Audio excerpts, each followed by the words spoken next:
तुम्हारा फ्यूचर के लिए काम आएगा, ऐसा बोल दिए।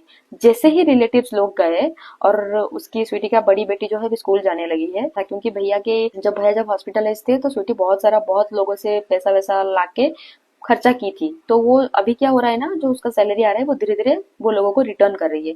तो कुछ पैसों का कमी था, तो वो मांगने जैसे गई ना उसकी फादर इन लॉ को, तो उसके फादर इन लॉ उसके मुंह पे बोलती है मेरे पास कहाँ से पैसा आएगा।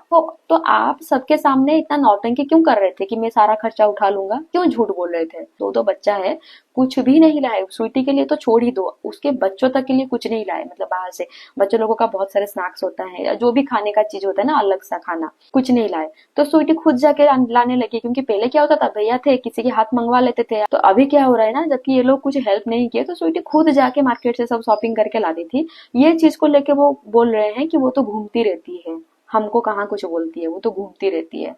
तो आप इतना सारा जगह घूमने जा रहे हो, आउट ऑफ स्टेट चले जा रहे हो, आउट ऑफ कंट्री चले जा रहे हो, नेपाल घूमने चले जा रहे हो, वो अपने बच्चों के लिए 1-2 किलोमीटर या 10 किलोमीटर के अंदर जो दुकान है वहां से अपना बच्चों के लिए सामान खरीदने नहीं जा सकती।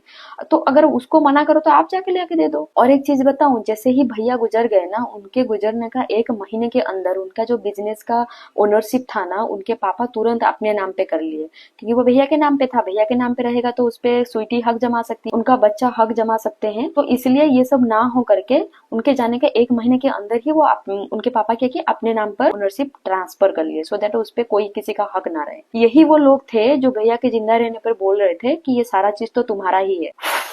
सीरियसली मुझे ना गाली देने को मन कर रहा है। अब बच्चा के बारे में तो एटलीस्ट सोचो, दो बच्चे हैं उस, जब वो इंसान जिंदा था उसके दिमाग में इतना झूठ झूठ भर के, तो इंसान ठीक से अपने जिंदगी जी भी नहीं पाया। और एक चीज बताऊं, कितना चीज मैं बताऊं यार, मैं भूल जाती हूँ बहुत सारा चीज। वो भी जितना भी खर्चा हुआ था ना, हॉस्पिटलाइजेशन या मेडिसिन या जो भी, वो बोल रहे हैं अभी कि वो जो भैया के नाम पे 2 प्रॉपर्टी है ना, 2 जमीन खरीदे थे भैया, बोले कि उसको बेच के वो सारा जो हम कर्ज लिए थे, उसके जो कुछ खर्चा पे जो बहुत सारा कर्ज हुआ है, वो हम वो जमीन बेच के वो चुकाएंगे। मतलब 2 ही जमीन बचा है जो वो दोनों बच्चों को फ्यूचर में काम आ सकता है, उसको लेके वो बोल रहे हैं कि वो जमीन हमारे, मतलब क्योंकि भैया के नाम पे है और उस पे ना स्वीटी नॉमिनी है, तो वो ऐसे डायरेक्ट उनको नहीं जा सकता। तो स्वीटी को बोल रहे हैं तुम पेपर में साइन करो, वो जमीन हमको बेचना है।